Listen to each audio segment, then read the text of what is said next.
Welcome to the New Monks. This podcast is dedicated to those of us on the journey of evolution. Through these episodes, we will dive into the lives of individual people and discover what they have learnt and how they have handled their growth. We believe that we all have wisdom to be shared with each other and can learn from listening to each other's stories. Please subscribe to our YouTube channel and Apple Podcasts, Spotify. If you feel like leaving us a review and sharing the love, that would be greatly appreciated.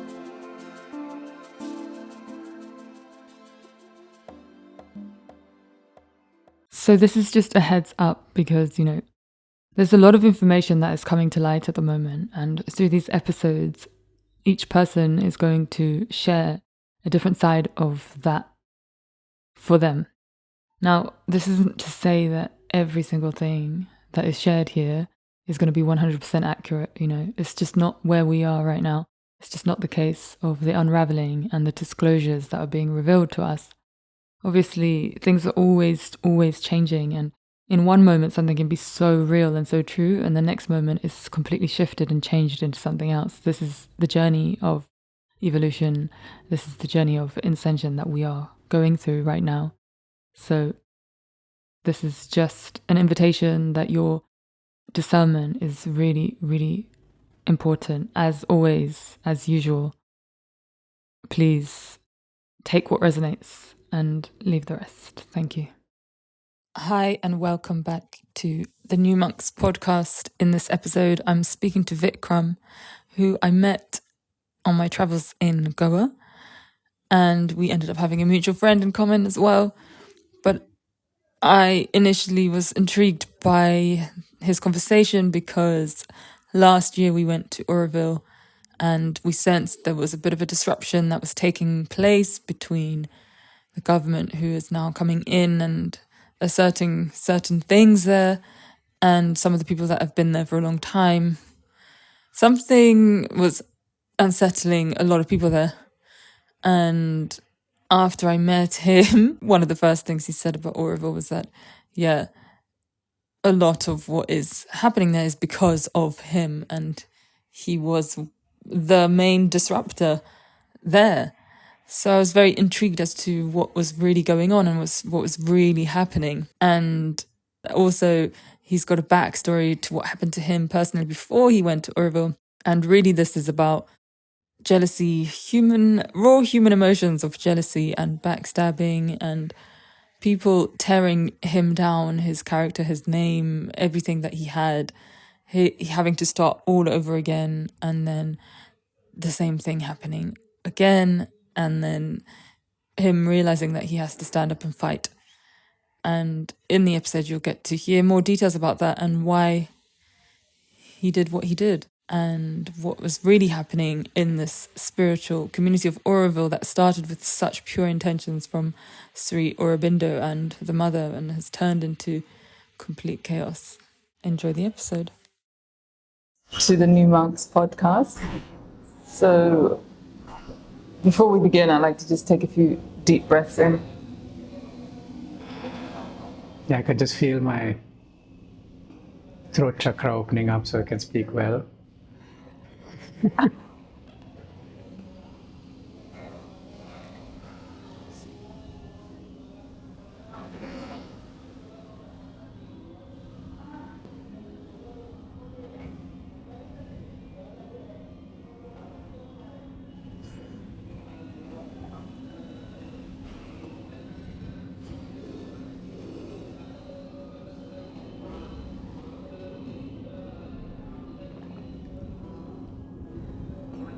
And then, just tell us how you're feeling right now.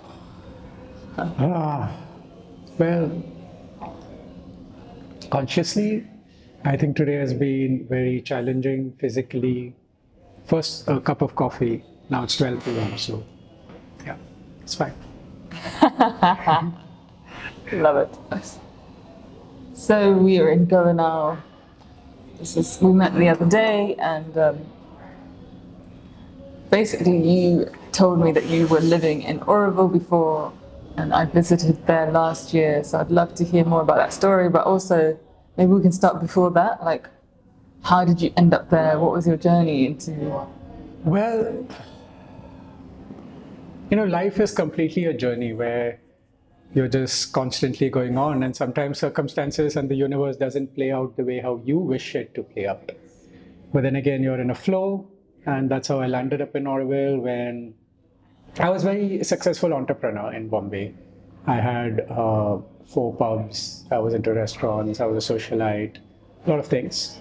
But then again, the world came crashing down, and you realize that this world is not full of genuine people of heart, but it's driven with greed, money, and other things which is not based with ethics and humility. That's when, to check out from the world, I went to this beautiful place, Auroville, because they market what I wanted. So I went there, and I didn't know who was the mother or Sri Aurobindo. I would say that it was my last days of my life, you would say. I mean, I was at the peak of just quitting life, and that's when I went to Auroville. Wow. I had 20,000 in my pocket, and I remember this was 10 years ago. That's like £200. Yeah, 2014. Yeah, 11 years ago. I don't know. Yeah. Sorry, I have tears in my eyes. Yeah. I love that. Yeah, so I had 20,000 in my pocket. I went to this place, Auroville, as my last sanctuary before quitting out of the world. And I stayed in this amazing guest house where I met beautiful souls around. And slowly, that my thing about ending life after the Auroville trip manifested into life being gifted to me after my Auroville trip. Wow. There was some divine power there which said that, hey, don't quit, the life is much stronger and you must go on. And with this, of course, I could not live in Auroville at that time. I had to build my career again. So I moved to Chennai, where my parents live. I started my event company, and I was pretty successful, and all thanks to Auroville. After that, after like 2 years of good success and financial stability, I decided I should move to Auroville because it was like a gift that Auroville had given me so much in So life. you initially were there for like a few months? Or? Yeah, no, initially I only stayed for a week, and I was already sold. And I wasn't sold by what they were saying. I wasn't sold about what the mother was saying or Sri Aurobindo's. I've not read about them. I've not read anything in the scriptures. I've not even visited the Auroville website. But I felt the spirit in the people who were there. Wow. The people are what made me come back to life. So that spirit, I don't think you can have anywhere else. Really? Can I just rewind now? So what happened in Bombay, and why were you feeling like that call to go to this kind of, Well, I was pretty successful in Bombay. It was 2013, having 4 restaurants at the age of 26. Wow. And that also not being from Bombay has a lot of local political parties, a lot of politics, a lot of backbiting, a lot of big games, mafia. I mean, I've seen everything. And then because they could not take me out of business because I was very good in it, so they filed false cases on me. The police was bribed to do that. I was attacked by political parties. That's all because you're not from there? Yes, and I was just... Yeah. Wow. Yeah, and I had a lot of friends, lots of friends. Okay, but then you realize that these friends were only there till the time you were giving them free liquor and free food. Yeah, that's it. And what were the places that you had? I had a pub, an Irish pub called Soda.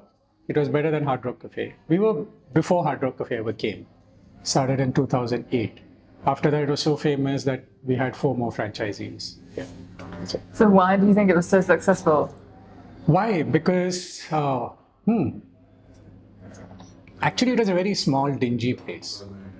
Really stupid. It was half of this, But it was a spirit. It was the vibe that which we gave to our customers.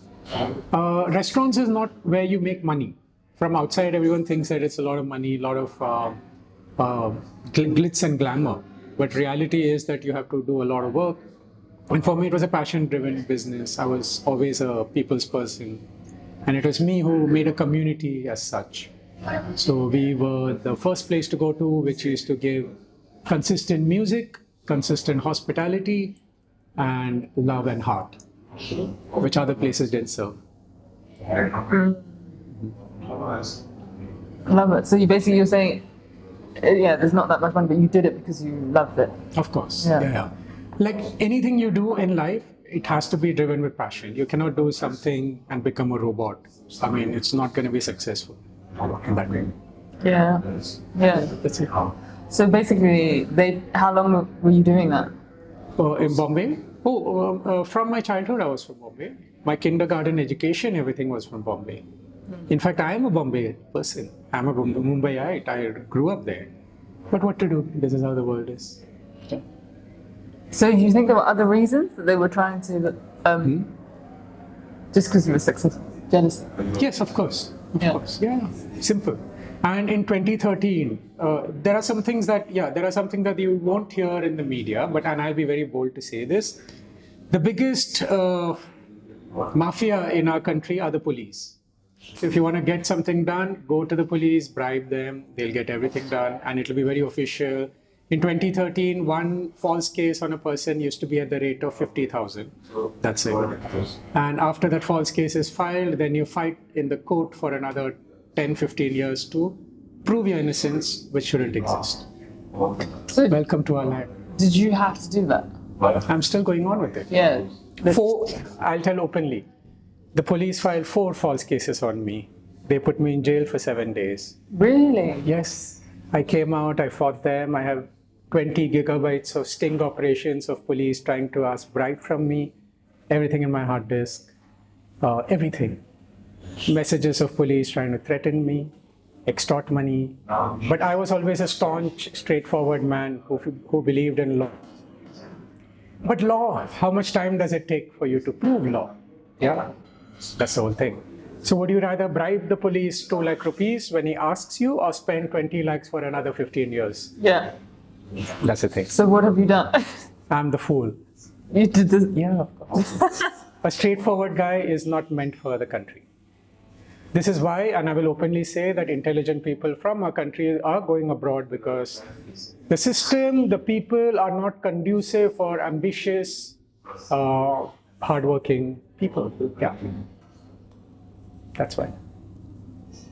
So they basically, they wanted to force you out. So they some specific group of people got the police to open false cases against you. Yes. And then they did. And now, even to this day, you're still going through court cases. Yeah. But in the meantime, you were there. This was obviously affecting you, right? Of course. When I was there, no. Frankly, I was always a fighter. I was a social activist. I mean, I had all the videos. If I would have been there, I would have really fought them. The evidence. Yeah, I had everything. I still have everything. But the court has not even come to the date where I can submit my evidence. You understand how long it's been? 2013 till now. It's like, 12 years? And I can't even submit my evidence to prove my innocence. This is how it is.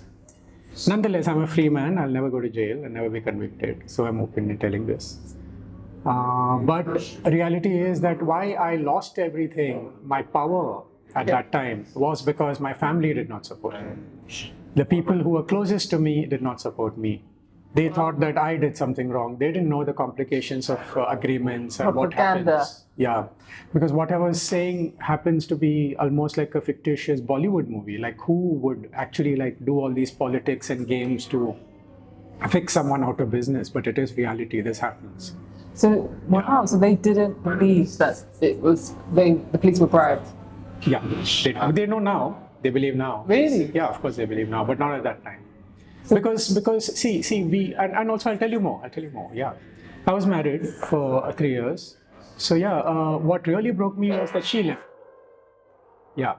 Because of the same thing. Yeah. She didn't believe it. No, she knew I was innocent. She knows everything, but she left me because I did not have money, because everything was stolen from me. All my restaurants, all my goods, everything was stolen, and the police did nothing about it. So hence she left. So how was it stolen? Hence she left me, is what I would say. Basically, she left you in Yeah, because I was not the same person as before. I didn't have the money as before. Gotcha. Yeah. So when that happened, my life was completely broken, and that's when I went home. So, got it. And how did they take it from you? How? How? Yeah. They put me in jail and then they robbed everything while I was there. By the time I got bail, they had already robbed everything. Given complaints to police. I have all the letters. They did not do anything. Yeah. And so then what happened when you came out? You were just like, what the fudge?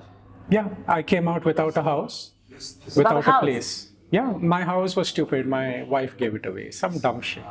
Sorry about my language, but yeah. You what? I know. I know. Just forget it. It's like such a drama. Yeah. It's crazy. Yeah. Your wife gave it away. Oh, as in, because she was. It was a rented house, but yeah. Yeah. Oh, right, because Yeah. that's kind of when she broke up or something. Like she left. No. That's because we did not have the finances to fight back. Let me put it that way. Fine. Because even if you're innocent, you have to have money to fight back. Yeah, I got you. So you came out and the bars and everything. Yeah, everything's gone. Poof. And, One day. but what, like, what does that look? What does that mean? You know, like, did you go to them and then, like, the locks have changed or, like, what happened? Yeah, locks have changed. There are some guards there and gundas there. When I go to the police, I have agreement, I have videos, I have operations, everything. When I went to the police to say that this happened, the police filed 2 more false cases on me to drive me out of the country. And then they threatened that if I do not get out of this place and do not stop complaining on these people who have robbed me of around 5.5 crores, they will file more false cases on me. So it's a proper bullying. Proper bullying. Absolutely. Proper gang. And it's not happened only with me. It's happened with various people from across the country who have come to Bombay and established, who have been attacked only because they are not locals, they are not from the state. We talk, in our country, we talk about unity and diversity, which is not true. It is all divided. There is no real smartness because people do not compete with hard work, with skill, with brains. They compete with such pseudo tactics because that's the only thing that they understand. With pseudo tactics. Yeah. What does that mean? Like, Pseudo tactics means that if a restaurant is doing good, then you try to get his enemies and try to, take revenge on him, get him out of business in other ways. like spitefulness. Yeah, spitefulness. Yeah. Yes. Wow, that's wild. Yeah, that's wild. And then I thought that my wild journey was just over. I went to Auroville, I did it. Little did I know that God had a different plan for me. The wildness has just started. Auroville is a different story altogether. Really? Oh yeah, of course. That's it. Yeah, it's like you work your entire life, you pour your heart and soul into some project. I mean, I have served, I have cleaned vomit of people from the loo. I mean, that was service. And after 7 years of this business, suddenly it just is taken away. Of course, it was shattering. Not only that, when your wife also left without any reason, without any closure, absolutely no communication, just disappeared. Wow. Of course, it takes a toll on you. And that's when I went to Auroville. Proper, everything came crashing down. Yes. You know, people talk a lot about evil eye in this country. Yes. I feel like now I get it because there's a lot Yes. of jealousy, there's a lot of, Yes. spitefulness. My mother said that I was in this 7.5 years of Shani, which is that Saturn thing. I never believed in astrology and everything. Come to think of it, I had 7.5 years of real trouble, hardcore trouble. When I was born, the astrologer told my mom I would go to jail. My mom laughed. Our family is very educated. We never go to jail.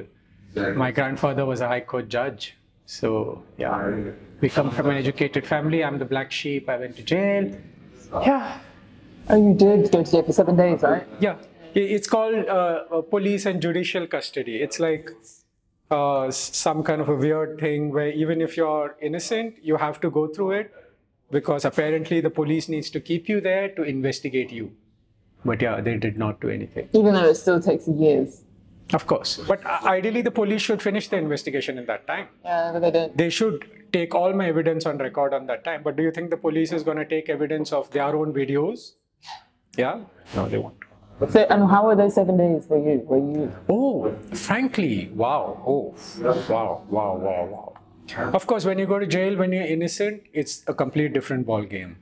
You're in that place, you're like, where the hell am I? Where's my phone? I can't call anyone. All right. Yeah, and there's so much you want to say because you have so many evidence, so many things you want to contact, you want to fight back because you're trying to fight back for justice, but you can't. Of course, the first, I was treated very well in jail, frankly. Yeah, I think I was one of the most educated guys there. And the moment I came into my ward, which had like 80 people sleeping on one floor, they gave me a separate corner with like some mattress and blanket. The others had to sleep together, like hugging each other. There was no place for even sleeping. So yeah, that's how it was. But in jail, I also felt there were so many people. There was real brotherhood. There was real love, which is not there in the outside world. You know, murderers and people together sitting and having chai and really talking philosophy. You know, it's like wow. And I met so many Africans who were incarcerated in jail without having ever done a crime. They were put in jail just because they were Africans, and the police had a lot of drug cases which they had to close, so they had to book someone. So they booked these Africans.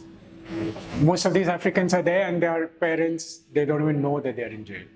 They're jailed for 9 months without nobody knowing in their country that they're there. For how long? 9 months? Yeah, I mean, so many people. So all these Africans, every 7 a.m., they would get together and they would recite the Bible, gospel, and they would, it was like a church. It was so beautiful. It was beautiful, very beautiful. Amazing brotherhood. I mean, there's not that many Africans in India, I don't find. Because India does not like Africans. Is it? We are very racist towards Africans. Really? Yes. If you see an African on the road, the people will not give them houses to stay, or they're busy in drug peddling. That's the image that people have. Yeah, or prostitution. Oh, really? Yeah, that's the thing. Of course, not everyone's the same. So there are a lot of good Africans also who are there, who have come here for real purposes, and they're just like caught, just because the police, for the police, the Africans are an easy target. I mean, in a lot of places. Yeah. It's like that, really, isn't it? Yeah. So, and when you were there, were you, like, what was your state of being like? State of being? First is anger, hatred. I was crying. When I was crying, actually, there was this guy who had done 6 murders, and he was some mafia guy, So he came up to me and said, "Hey, why are you crying? You should not cry." I said, "Why I have to cry? Like, I didn't do anything wrong." He said, "You know what? I've done 6 murders, and I know I've done everything wrong, and I don't cry." He said that the other gang killed his daughter, who was 6-year-old, just a week ago, and he said, "I've not shed a tear. So you got to be strong in life," is what he said. Wait, he said someone killed a 6-year-old and I've not shared it. No, he has not shed a tear. Shed a tear. Yeah. Oh my days, that's the kind of people. What the fudge? So this is how it is. What did you say to him? I said, "Okay, what else could I say?" All right. I said, "Okay, I'm gonna keep crying." Yes, and then he gave me some chocolate, which he smuggled from places. There's also hash, weed, everything available in the jail, actually. Yeah, it all comes. I mean, you have to be very disconnected to do something like that. So. What, murders? Yeah. Yeah, of course. But I wasn't, no. No, I know. I wish I was disconnected. I wish I was a criminal, frankly. I wish I had done all the things that they accused me of. Then I would at least be proud and not be crying here saying that I'm innocent. I would say, yes, I did it, yeah. Move on. Yeah. Well, I don't know if you really do wish that. No, but in our country, criminals go scot-free. It's only criminals go scot-free in our country. Although he was there, right? Who? The criminal. Oh, that's murders are different. Economic offenses, everyone goes scot-free. Okay, that's what you meant. Gotcha. Yeah. That's wild. So but if you go to jail for economic offenses, you're the most white-collared person there. Yeah, of course. So I was one of those white-collared people. Yeah. If you go there for child abuse or rapist, it's going to be hell for you. So, I mean, the people who do murder are respected. White-collar guys are separate. They are respected. But the people who are child abusers or rapists, they're beaten every day. Yeah. That's like the code of brotherhood. You can do everything except that. That's wild. Yeah. That is wild. Nonetheless, so yeah, all that nonsense happened and I went to Auroville. Now let's go to the Auroville story. So how long did it take you to leave Mumbai? Like, what was that after you came out and everything was gone? Like, Yeah, 7 days after that. literally 1 week. Yeah. Everything, and you obviously felt like fudge. Yeah. My life is falling apart. Of course, if I fight, they will file more cases on me. That's how it is. And you really got to see like the nastiness of. Of course, and forget that. All those people who are these socialites and these celebrities who used to pose with me in front of the camera and everything. They're gone. Oh, they're just gone. Yeah, they're just gone. Yeah. Yeah. Yeah, that's how it is. All these friends who used to sit every day with me, have dinner, have parties, play holy. You understand that those are the people who are actually like wooing you and Speaking behind your back. yeah, speaking behind your back because it's jealousy. The world laughs when you laugh, but when you cry alone. That's how it is. So, Auroville, you heard about it before? Never. So just in that period of time. Yeah, my parents are in Chennai. I mean, I was born in Madurai. I knew about Auroville. I knew it was this cult somewhere, something happening, you know. It's like this Ku Klux Klan or Burning Man in some hidden place. So that's what we knew about Auroville before. So, what was the like? What were the steps that you took? Like, what were you thinking at the time? Like, I need to get out of the city. Yeah, I mean, there was nothing left for me. How would I fight? How would you fight without money? How would you fight without even your car? Like, come on. You take a person from the heights and then you file false cases on him and then you put him down completely, not only financially, physically, emotionally. The emotional attack that I had from people is why I lost my power at that time. Otherwise, those cases would not even exist today. Yeah, it took such a long time for me to fight because I had to get back to fight. Yeah. So why do you think that happened? Just. I have no idea. Frankly, I always think maybe I did something wrong. Maybe. You know, you just keep saying, why? No. Why did how your internal, the emotional, you said you had to bring it back up. So basically what they were doing got to you. Spiritually. Yeah. Oh, well, I was completely shaken. I told you, I had no faith in humanity. I had no faith in people. I have no faith in truth. If you speak truth in this country, you're perfectly attacked. Attacked? Yeah. So yeah, that's it. So then, what did you do? Nothing. I went to Auroville and yeah, I told you, because of the people there and the spirit of the place. The spirit of Auroville is what gave me the strength to come back up in life. And then I went and I started my event company. So this is the time when you just went for 1 week? Yeah, after that. No, my life in Bombay is over. Yeah. Then I go there. Yeah. And so within that week, a lot changed for you? Yeah, everything. So interesting, huh? Yeah. It's not a long time, is it? Of course. Yeah. So that's what, life is in a constant change. And it's sometimes the change is so drastic that you don't even believe. In the blink of an eye, everything can disappear. Yeah. And what happened in those 7 days there in Auroville that really shifted things for you? Well, just silent walks in nature, the beautiful supportive words of people around me. Because I think when you travel is when you realize that your problems are not the biggest problems. Everyone has problems. Everyone is dealing with something or the other in their own way. They're trying to escape from something or the other. So yeah, I think in all this, I tried to find pieces of myself. And I was like, wow, life is so beautiful. Life has darkness, but there's also so much of beauty. And hence, the flame to live on. And that's it. And then I was traveling in a bus with a laptop. That's all I had after so much I've done. Then I started my event company. Good was that I was very good in my work. I was one of the best event companies in South India. I did so many concerts, art festivals, ethnic house music. yeah, that's it. Then I moved back to Auroville and I started a wellness retreat there called Eden of Zen. That's where my second chapter of my resurrection and destruction starts. So the first time you were there for just 1 week, was it like you thought, oh, this is amazing? You didn't see everything, right? Of course I did. Yeah. So then you drew a vet company, and then you were like, okay, actually that place is cool. I want to go and spend more time. Yeah. Because I wanted to gift something to the place. I mean, it was just pure thoughts of gifting something to the land which has given life to you actually. So I started this place called Eden of Zen, which was a wellness retreat, eco retreat, and again, it was very beautiful. I was helping the Auroville community. I was also friends of Auroville. But within 3 months of moving, you realize that, not everything is what it seems.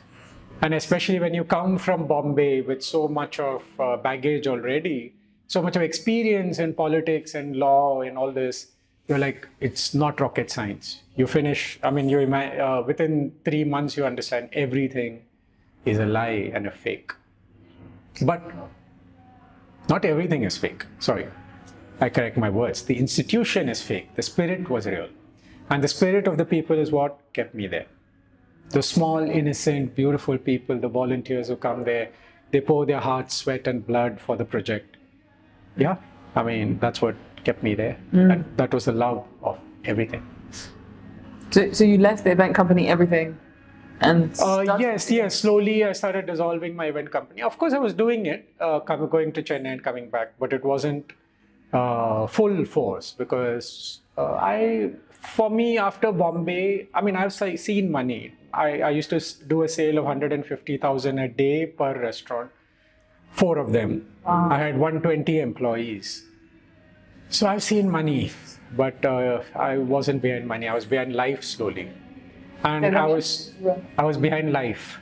I gotcha. Life, not money. Yeah. That's it. So what happened in Auroville then, when you went back? Well, stupidity again. Where did you begin? Well, how do I begin? Again, I was very successful. One of the best resorts in the country by Times of India. We were the first. Yeah, we were the top 10 Airbnb places across the country. So again, it was a physical space. Yes, 10 acres. I'll show you the pictures, everything. You can Google. I'll see everything. Yeah, beautiful. So then of course the same thing happened because now apparently I am a Bombay guy in Tamil Nadu. I'm a Tamilian. I was born in Chennai. So here also racism started, locals, because I was successful. The landlord wanted to have double the rent. Now he was asking me for 30,000, seeing that I was successful. He wanted double the rent. And where were you? Were you in Auroville or like on the road? Auroville main road. Yeah. Yeah, you're right there. I got it. Yeah, it's the same. Yeah. I was with Auroville Properties left and right. Say again? Left and right were Auroville Properties. Gotcha. But the thing about Auroville, right, when you say locals, there's a lot of foreigners there as well, right? Foreigners also jealous. For a long time. No, locals also there. Yeah. Both are jealous. Yeah. Foreigners are jealous because you as a non-Auroville unit are doing so good. And they as an Auroville unit are not doing good. Oh, man. This is so strange. It's like following you around, the same thing. And then, by the time I had moved on from my ex-wife, 2 years of sending her 600 emails of no reply. And she sends me a divorce notice from Canada. And then I never reply to it because the judgment says that if you don't reply in 15 days, the divorce will be granted to the other person. I didn't reply, but she has not given me the divorce judgment either. So you don't know? Absolutely. There's no communication and poof. Yeah. Literally, poof. Yeah, just poof. That's it. Yeah. No answers. None needed. So, Auroville, what I want to know is like, as well, like... So wait. It took me 3 years to get out of my ex-wife. Of course, I didn't date any girl, nothing. To move on? Yeah. Although I was surrounded with so many beautiful angels, like you're in entertainment fashion, but never, because my heart was there. Nonetheless, after I moved to Auroville, then I started dating another girl, a Russian girl, went on for 3 years. Yeah, then comes the next chapter. Life was beautiful. I had 6 dogs. I had a lot of friends, amazing music. art, yeah, live bands. Life is beautiful. Yeah, And you had the place. yeah. And how long did you have that place for then? 3 years, 4 years, yeah, 4. Yeah, And so it was doing really well. yes.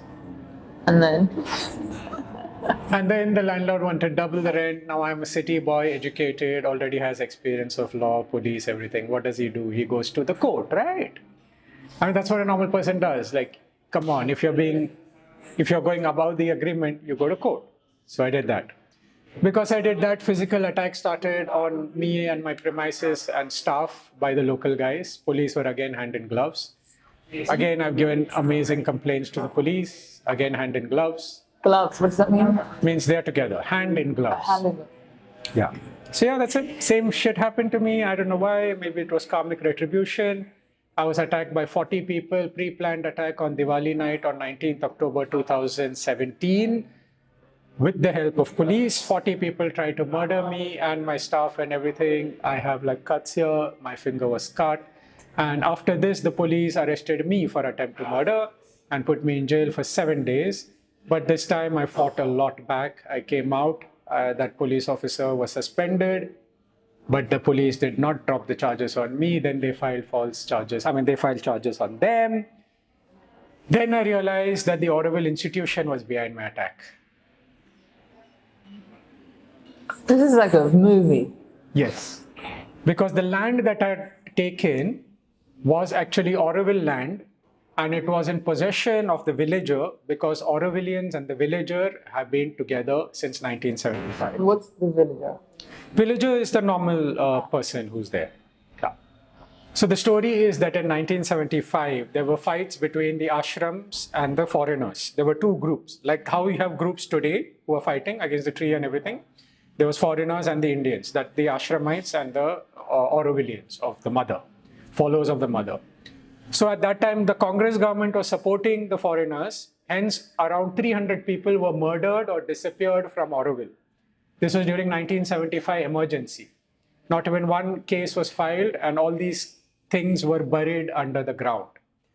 The landlord of my premises had murdered an ashramite, and he had taken possession of the land.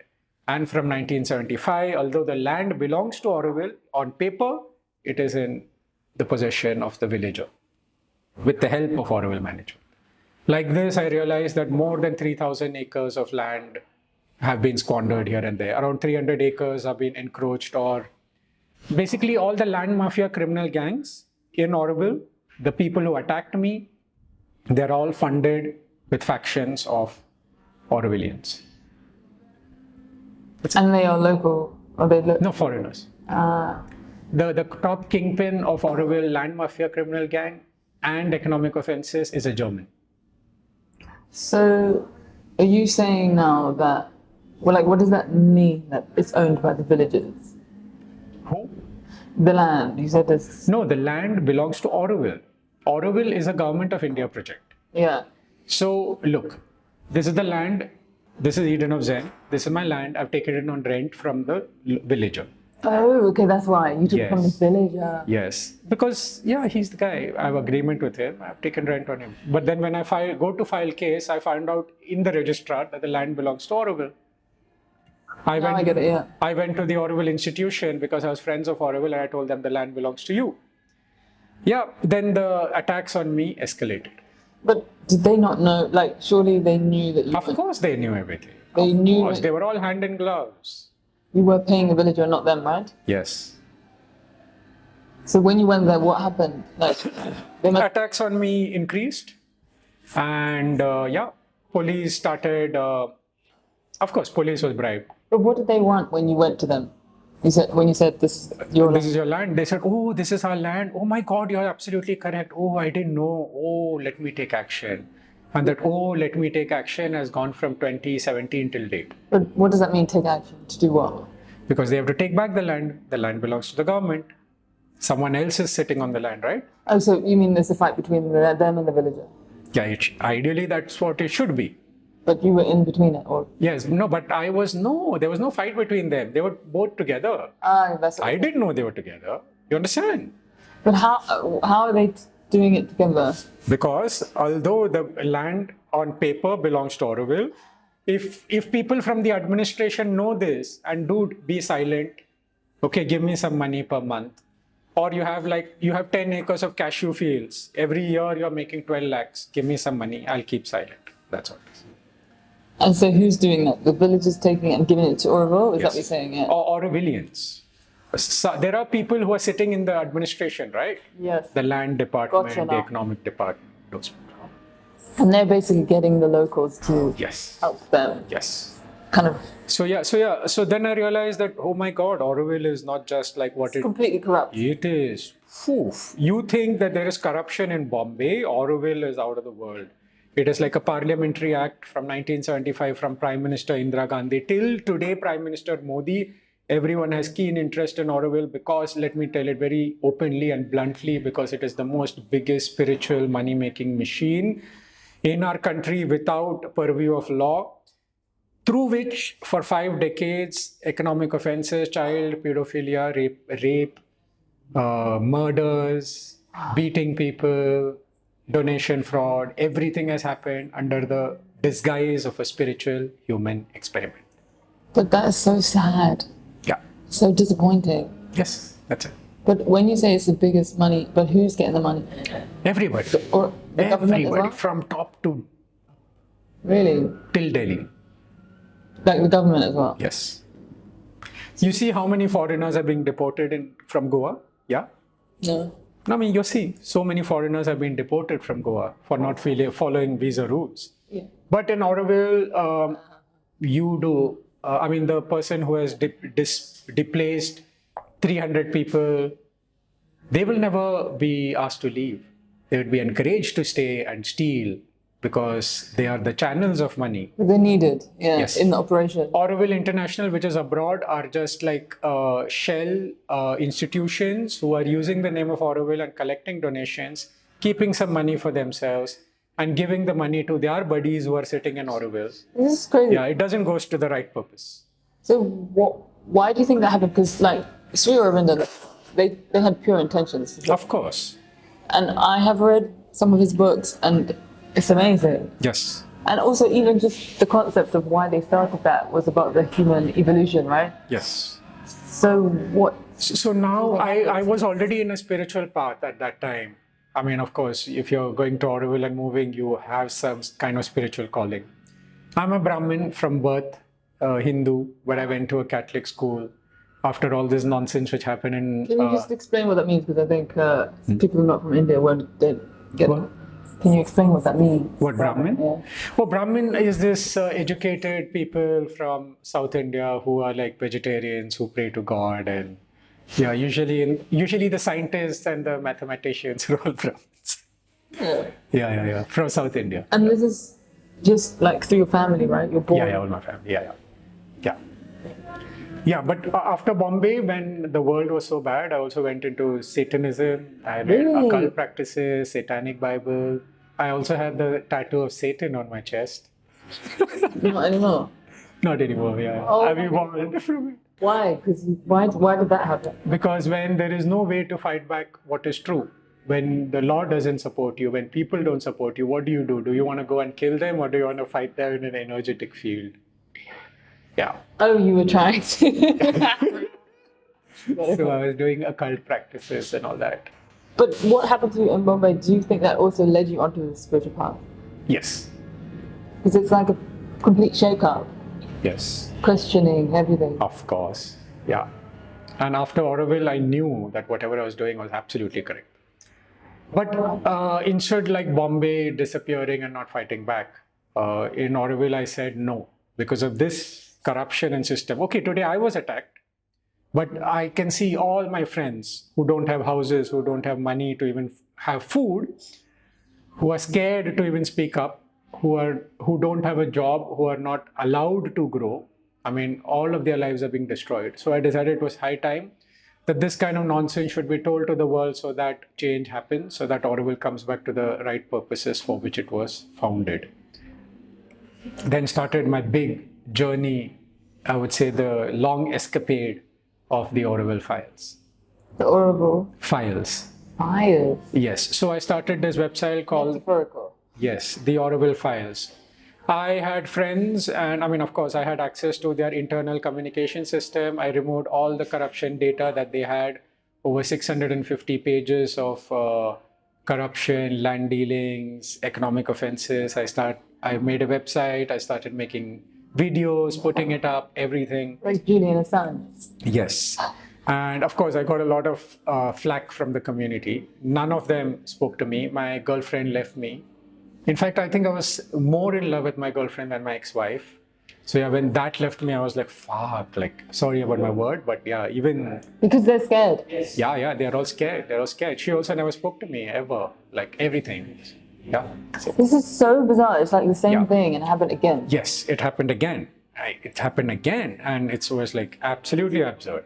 But then I did not stop fighting. And for 8 years, I took everything to such an extent that today all the changes in Auroville are directly or indirectly attributed to me. Although I'm not there, I think I've done my duty to Shri Aurobindo and the mother. And I would say that the mother only called me to Auroville. She made me go through this so that I have better lessons in life. Yeah. Before, I was a very straightforward guy. Left or right, black or white. Law says this, you follow law. You know? But the world is not like that. Yeah, and the law you can't trust. Yeah. That's what it is. And of course, a lot of lessons well learned. Before, I was, of course, angry. Now you realize that no matter how much you fight, it's just you should smile and do your job. Yeah, you should not have hate, because dark and light is part of the universe. Yeah. So, I would love to hear about the attack. 40 people, you said. Yeah. Like, how did you escape that? Oh, I have an entire video explaining it. Really? I have a video of the attack also. I can share that with you. You can put it on B-roll. Wow. I have everything. So, but how did you escape? I escaped because I had called the police 1.5 hours before. Police knew that they were going to attack, so they waited for 1.5 hours, then they came. And then? Then they took me to government hospital. And then the next day morning, they arrested me. Wait. The police knew, and when you said they waited, as in they didn't come immediately? No, they didn't come immediately. Yeah, purposely. And so you were basically being physically attacked? Yes, purposely. After I was unconscious, I was almost dead, is when the police came. Really? And my ex-girlfriend has taken a video of it, and the video is here. What the fuck? So, like, how, you couldn't, like, run away or anything? They all... No, police knew everything. Wild country. Wild? It's literally like that documentary, yes. My life is crazy. So after that happened, spiritually, I would say that I think that I've become more calmer. I've become more wiser. I have letters from the president. I have a lot of accolades in our country. And I think today, after so many years, I would say all my struggles started from 2013. 12 years today, from Bombay till Auroville, from Auroville till today. I think today people have become more wiser. They've realized that whatever I've said is actually true. Yeah. But then again, I've lost everything. There's no victory, there is no defeat. There is no happiness, there is no sadness. It's just neutral. And what's the letters from the president? You said the letters from the president. Yeah, like good appreciation for my work in Auroville. Like at least now I think I've left a legacy in a way. So wild. So you said, like, when you took the papers to them, like, what happened with your business that you had there? Like, it was robbed. Same way, similar style in Tamil Nadu. Similar style. Crazy. Similar. Yeah, come on. But this time you stayed. You were like, I'm not leaving now. No. I had to leave Auroville. If I was there, they would have killed me. Really? Yes. People are murdered and hacked to death on Auroville Main Road. I have photos of it. This kind of news does not come on the mainline newspapers. It's only in regional newspapers, because they don't want the world to know that Auroville is an unsafe place where murders happen in broad daylight on Sunday morning opposite Tanto restaurant, where the person is chopped up and bombs are thrown on him so that he's surely dead. The last murder happened in 2021. Yeah. And what's that? Same thing? Jealousy? Yeah. I told you, two mafia gangs are killing each other because they want possession of these lands in which the titles are not clear. You understand? So they are the gangs fighting each other. But yes, due to my work and so much of videos and everything coming out, and it's a government of India project, they cannot sit quiet. The police started cracking down on all the land mafia criminal gangs. They have encountered a lot of gang members. There is no criminal gangs now in Auroville. It's all erased. And who before was it partly Auroville and partly Yeah. locals? That's so wild. I'm making a Netflix series on it, which will answer all your questions in depth. Yeah, love that. Yeah. Of course, the government will not try to shut down this documentary because they don't want it to be out. But I'm a YouTuber. I can do whatever I wish. I don't need people. So do you think that you said you got a letter from the president. Do you think that they didn't know the extent of what was going on there? Who? The government. Yeah, they didn't. They didn't know. Yeah, of course. Sitting in Delhi, they don't know the extent of what is going on. But of course, I won't say that they are completely unaware. Yeah. So when I went there, I noticed there was this rupture that was happening between people who've been there for a long time, because all of a sudden the government was coming in and enforcing all this stuff. Yeah. So let me explain. And it's very interesting because I didn't see all of what you're describing now. Yes. So whatever I've said is the predecessor of whatever you've seen today. Yeah. So all these people who are fighting, one are fighting for trees. The trees which should not be there first. These are the two groups which are fighting. When I said that there are two land mafia criminal gangs, outside, the people who are the foot soldiers are these crazy kids and these Gen Z and these drug addicts who come to Auroville who don't know what is really happening in depth. Whatever I explained to you, that's what I thought. Whatever I've explained to you, intelligent people can't understand. And they're just picking a side. Yeah, and they're just like, hey, buddy, you are my volunteer, I'm your mentor, go there and start shouting against the government for cutting trees. Yes. They're fighting for trees. They don't know the backstory behind. They don't know the real. Yeah, and they don't want to know. And like if there are 100 people sitting having marijuana and talking about consciousness and spirituality, and there they will talk, hey, don't listen to Vikram, he's lying. Yeah. He has a problem because his girlfriend left him, and Vikram is an abuser or some shit, nonsense. Don't talk about him. The actual reality is that the government is trying to take over. But my dear friend, on papers from 1975, because these hippies don't know how to read a parliamentary act.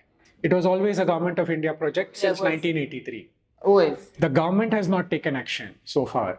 How can you allow a government project without audit for 5 decades? This, you should not ask the hippies. You should ask the government. So when these people are saying now the government has started to step in, you should ask why the government has not stepped in so far, why they have not had rules and regulations so far.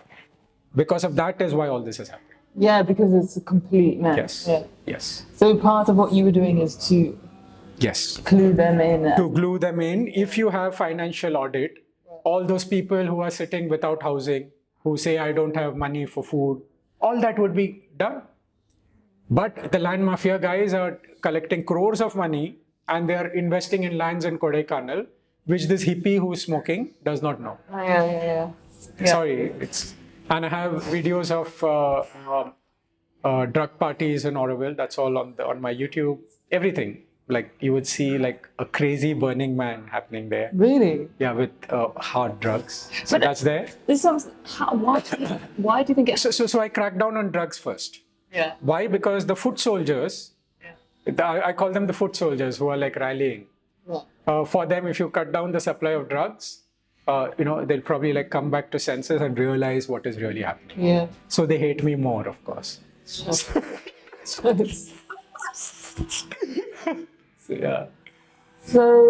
what do you like?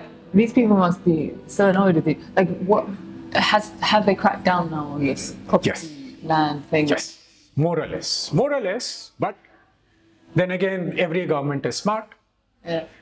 Congress, BJP, same government. Left wing, right wing, same thing. So what does the right wing do? Put their right wing people, remove the left wing people. So they've removed all these foreigners who are involved and accused and all this Really? from just the executive positions. Really? And they have put their Indian people there and said, wow, now we've done an amazing job. And hey, buddy, no criminal action, please.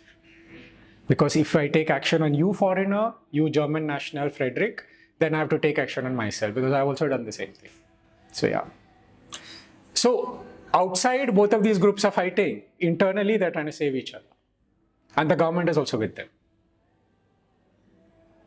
It's so complicated. It's crazy. Yeah. All right. In a way, it's kind of still going on. Yeah. For me, it doesn't matter. Yeah, now you've kind of let go of it? I've not let go on. But it's so funny in the end. I mean, in the end, all you can do is laugh. Yeah. I've wasted 8 years of my life. I've not focused on my career. I've not focused on my personal life. I've not focused on my health. And I've spent every rupee of mine and time of mine into this. Now, what does the government do in the end? Yeah, in the end, it is our country. It'll run the way it has to run. But what do they do in the end? In the end, that's what. No, if you're a true social activist, first they will tire you out. Things that have to be done within a week, they will take 10 years purposely. Yeah. So in 10 years, the social activist will lose his steam, right? Yeah. So yeah, I'm on that phase now. It's so interesting. It feels like you definitely... I picked up the camera to tell the story. After Auroville is when I picked up the camera. Then I became a photographer, filmmaker. I was into entertainment. I was a model in 2002. So I knew everything. So I think it was just like the pain became art. So I started traveling. I just left everything and I had my Jeep and my camera and equipments and I would travel everywhere. Yeah. I did entire South India. Then I moved to Gokarna. I lived there 3.5 years. Now I'm in Auroville. Wow. Yeah, I feel like the way that this situation happened to you twice, it was like, you can't just sit on your laurels and do nothing. Yeah. You got to fight back. Yeah, it was like, no. Yeah. It was almost like your role was to literally expose the facade. Yes, of course. A lot of good people in Auroville are saying the same thing, that probably he was there to do that duty. Yeah, 100%. Yeah. And even if I'm an eccentric, for example, I'll tell you what all they say openly. They say I'm eccentric. They say I am a woman beater. They say I hate foreigners. That's why I'm doing this. And they say all sort of nasty things. And even if I'm a conspiracy theorist, for example, at least those conspiracy theory and these documents and the rebelling that I've done have done something good for Auroville. That's it. Even if I'm a conspiracy theorist, at least the conspiracies are true. So many conspiracies are true. Yeah, of course. Yeah, it's interesting. I feel like it's very much like what's happening in the world. Of course. It looks like one level. Of course. And then it's like, hang on a minute. You look behind it and you're like, whoa. Yeah. Actually, the documentary of Auroville is still going on because the court decision will be the finale. And frankly, I'm not expecting something from the court because the judges are also, sorry, but yeah. And even if whatever decision the judge says will also be told in the documentary. And if it's wrong, it will also be explained. So what's the court decision about? There is no decision yet. No, but like, what are you waiting for? Like, what is it? What happened? I need criminal action on these people. Gotcha. You're only changing, like they've done crimes for 5 decades and you're just like changing the people. No, that's not right. So it's a kind of typical situation of just greed. People have greed, money, power. Yeah. When spiritual, that's when, Big shadow. but in this time, of course, I've read so many books, Bhagavad Gita. I mean, I was a Brahmin. I never used to go to temple. I was like an anti-Brahmin guy. Anti-God guy. I used to question God. I don't understand the physical form of God. It's more of a spiritual power. Yeah. I've read a lot of things, Kabbalah, Quran, Bible, everything. Wow. But then I realized that everything in the end are just guidelines and scriptures.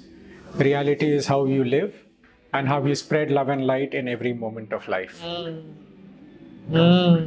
As of late, I'm on this mindfulness journey, which is the most difficult thing for me to do at this time, when so much has happened in the past, how do you let go? How do you forget? And you're not letting go and you're not forgetting because it's still, behind you, because there's still no closure. So yeah, what do? Every morning you wake up with true spirit. I pick up the camera because it's all about light and shadow. That's it. Yeah, sometimes you have to get that closure on your own. Of course, you don't need closure. I don't need closure now. From other people, yeah. Yeah, I don't need whatever. Yeah. That doesn't matter. That's it. Wow. So, what do you think about like communities? Do you think that it's so common for this kind of stuff to happen? Obviously, they keep saying that these are the years where people are going to fall from grace, that we're going to see the people's true faces and true colors. And this is like such a big example of Yes. that. Now, of course, when you talk so much about negative about Auroville institution, they will reframe it saying that I hate Auroville in its entire purpose. You don't. But actually, it's the other way around. I'm trying to establish the purpose. Because you love it. Of course, that's why. But if you want to build a mega city, you cannot have it without audit. It's as simple as that. Simple stuff. But I would say that. And why does this happen in these places where you're trying to really create something amazing? Yes, I pondered about this a lot. I thought about this a lot. That is because where there is so much concentration of light, there is so much concentration of darkness, because the universe has to balance itself. It is true. Like one day you feel so overjoyed. Next day you will have the energy which will pull you down. And that's life. It's like waves up and down. And when spiritual masters die, nothing remains. The ash remains. And there are some so-called disciples who are playing with the ash and some quotes of the spiritual leaders and trying to take over the institution. This is happening everywhere. Whether it's Osho, whether it's this, so many places. That's it. The guru dies, it's over. So interesting, eh? But do you think that it's going to always be like that? This game of polarity, that where there's light, there's always going to be this darkness. Yes. Yeah. Unfortunately, yeah. Because after COVID, I would say, is when the consciousness of the entire world started. It's when the world really started questioning everything, which is right. But yeah, then again, the wars are there. But then now I think the world is now divided. I think half of the world is more spiritually evolved and conscious, and the other half is wanting to fight and kill each other. We are right now in the shift of the entire world. I think by 2030, something drastic is going to happen. Why do you say that? I think it's heading towards that. What kind of drastic? Anything. World war. World war, surely. That's already going on. Yeah, it is. Yeah. And then, but how do you see it? How do you see it outplaying? See, there are two things. One is the normal people who are running behind money, power, greed. They feel that everything is that. And there are people who are running behind quality of life, nature, beauty, love, true heart. So yeah, it all depends. It's a faction of two people now. In fact, even this left and right lobby, which has been there for years and years, it is also slowly dissolving. Yeah. You mean just the political? Yeah, political. Yeah. People are more aware. Yeah, because you don't even know what is what anymore. Of course. Because I started this Auroville thing in 2017, sorry. So 2017, no one believed me. Come on, it was like some madman who's barking something. Yeah. Yeah, because now it's 2020, you're right. Yeah, now it's 2025. People are like, wow, what he said is absolutely, not absolutely, I would say, but yeah, it's true. I love that. Yeah, because that's so accurate. Now since 2020, it's like, hang on, don't trust everything that you see, that you hear. Yes. Sees more. Religion, politics was always used to manipulate people. Yeah. Before the Mayan times and Egyptian times, at that time people were not that consciously evolved. Now they are evolved. So how would you control them? Yeah. So now the governments have to come up with new strategies. Yeah, but that's what's happening. So, but it's interesting. I mean, I feel like it's all changing, it's all shifting, and as we evolve, everything's gonna Yeah, change. yeah. Change is the only constant. But what does not change is you. I mean, who are you within? The core of your being, what are your ethical core values? I don't think that ever changes. Yeah. That's it. So what's next for you? What's next for you? Next for me, well, I used to be in that phase where, I wanted to have results. I wanted to win everything. Now I'm like, okay. Chilling. And now you came to go. No, not really. Here it's like, I'm given up. I'm not given up. I'm just watching the show. Yeah. It's like I'm not emotionally connected with whatever happens in court or whatever. I just sit, have popcorn, and enjoy the show. Yeah, that's amazing. That's it. Good place to be. Yeah. Goa is. Yeah. And what do you think about just like this community building, starting communities, and because I just feel like the mother and Sri Aurobindo, they always were saying that this is actually, we're not ready yet. I remember they were always saying we're not ready for Auroville, like for that kind of. Of course, Auroville was not ready. The mother herself said this. Yes, and even now that what you're describing, it's obvious, right? The mother has also said that don't think that Auroville is only a place for enlightened people. In fact, you will have most of us asuras and rakshasas there, and that's absolutely true. What does that mean, asuras and? Asuras are small minions, I would say. Oh. Rakshasas are the big devils. So minions are the devils. Yeah, that's how it is.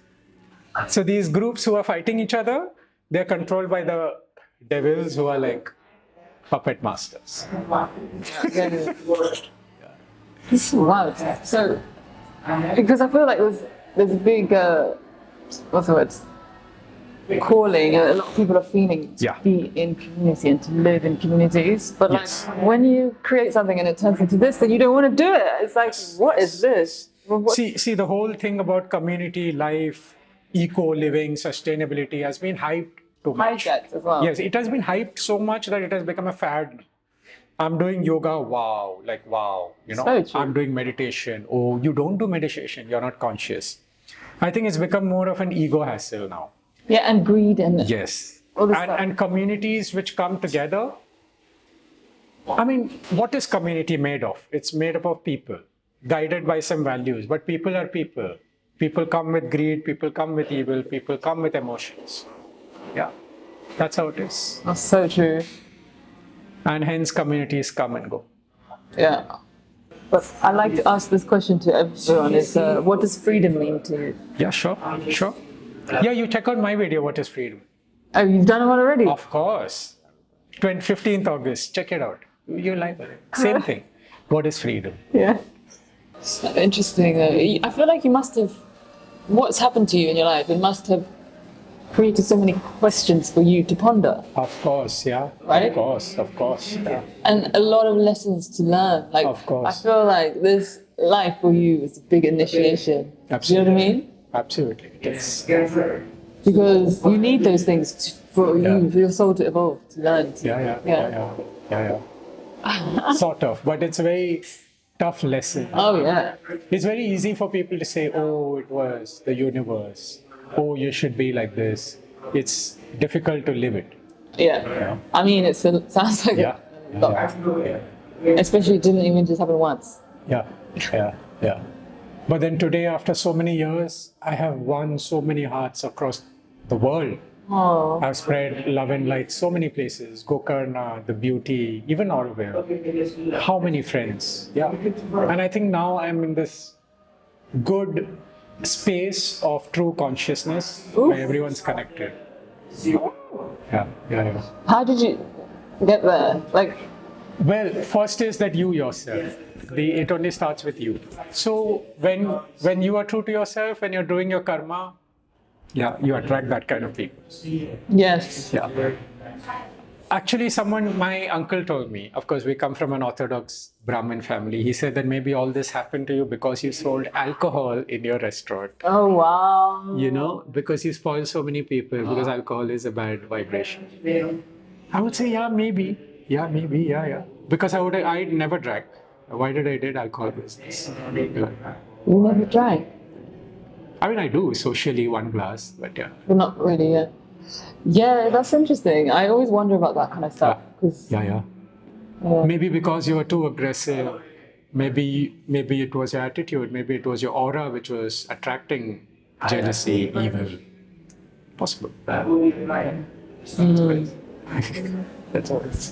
I mean, I feel like it's just, who knows, and also it could be connected to a past life or anything. With past? It could be connected to a past life. Yeah, past life, anything, Yeah. anything. But you can't, like, what can you do? But when you go through it, what can you do? You have to go through it. Yeah. Can I quit and say, get lost world? I mean, I tried, but you can't, no? But I love it that you've still managed to, come out still strong. Yeah. Now I'm very strong. Yeah. Now I'm so strong, I don't fear anything. I don't fear death. Before I feared that I may die before telling the truth.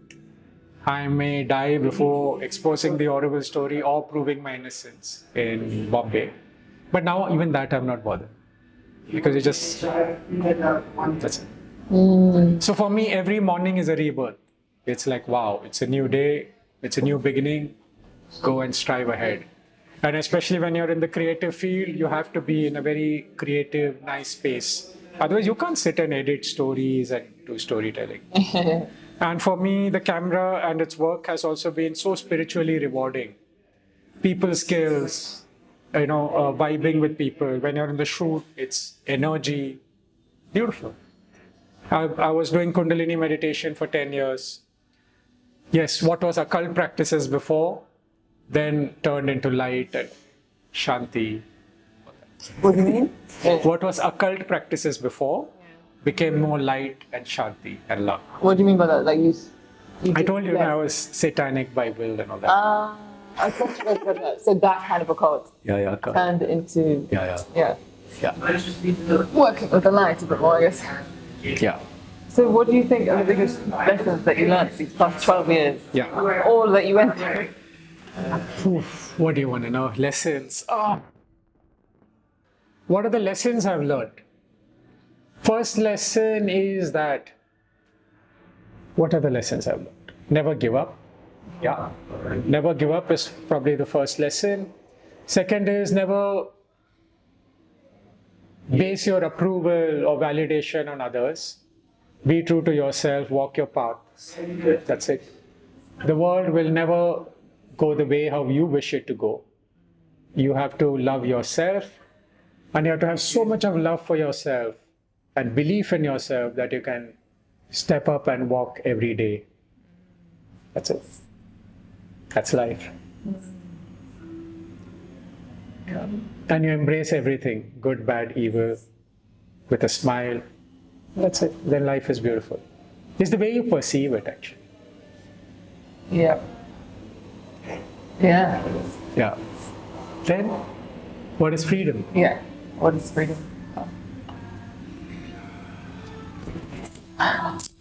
Such a Yes. broad question. What is freedom? Yes. 15th August is our Independence Day. We are free from the British rule. But are we really free? I don't think every citizen here feels that they're free, but we are slaves of some system or the other. The actual slavery that we should break out from is from the outside world, and outside freedom that we should embrace is the freedom within. Now, the way how you wish to be, like for example, you may want to freak out, you may want to wear a fluorescent Bermuda and walk on Wall Street. That's up to you. The society makes standards of what is freedom and how you should behave, and it is up to you how you should be. And true freedom is about accepting yourself, is about being the true version of yourself without societal validation expectations. Then you're truly free. Yeah. Love that. I just thought one more question to ask you. Like, how did you stay strong throughout obviously the Bombay one, you did go into a bit of a darker place, but then when it came to Auroville, how did you manage to stay positive and determined throughout the whole process, especially when there were so many people that were against you? Oh, well, Auroville, the entire world was against me, not just certain people, the entire world. Basically, yeah, everyone was trolling me on social media, everything. They even tried to shut down my YouTube. They shut down my Facebook page. They did a lot of things. Yeah, it was a very difficult process. One thing was self-belief. I used the trolls as fuel, to go further. So the amount of investigation that I've done every day, sitting day and night, is like some Oppenheimer kind of, work. Yeah, that's it. How? And were there any like practices you were doing at the time? I actually cut off from the world. It was my own vipassana. I was, of course, doing meditation. I cut off from the world. I went into my sadhana, traveling. 3.5 years in Gokarna. Gokarna is the most desolated place in rainy season. Who goes there? Because I love to connect with nature. For me, my solace became nature.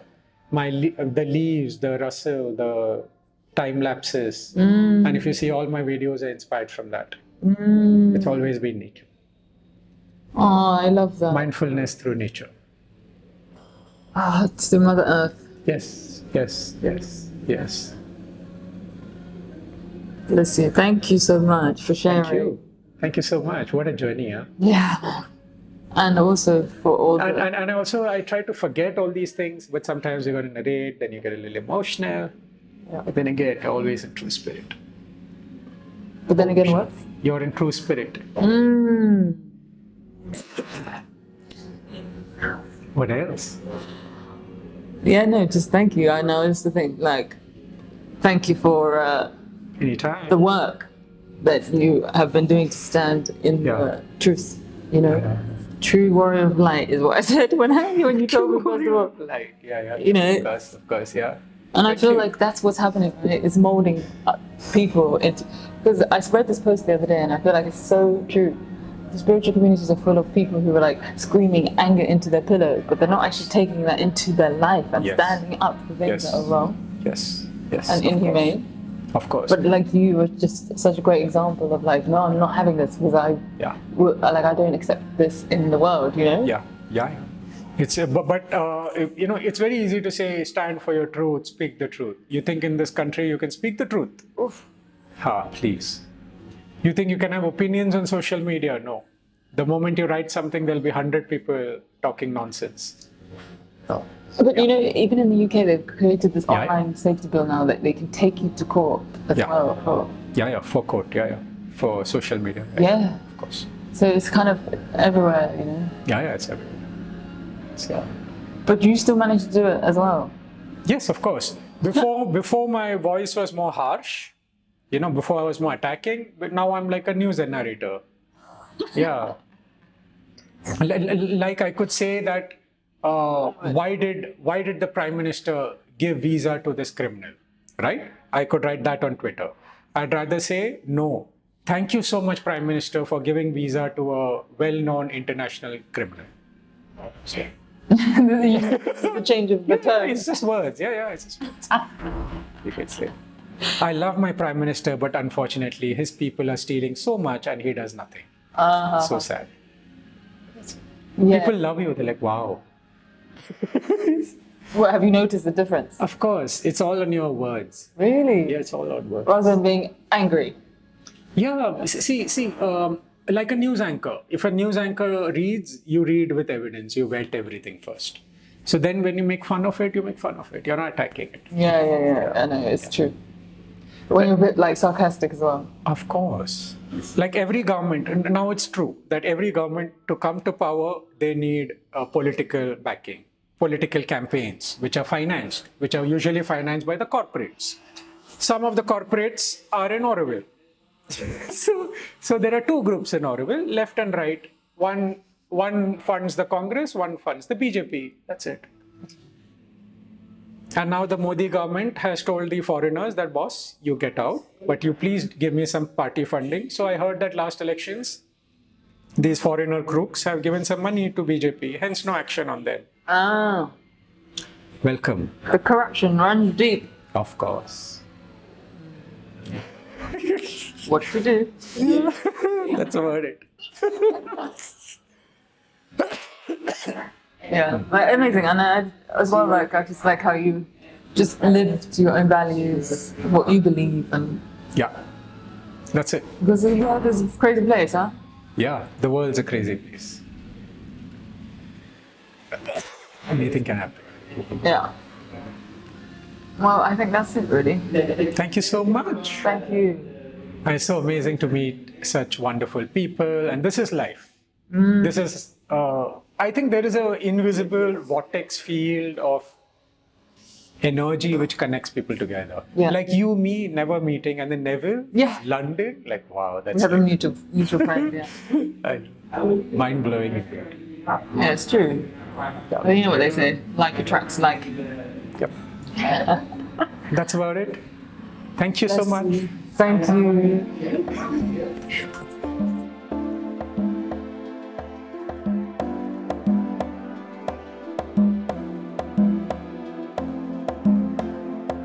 We would love it if you can follow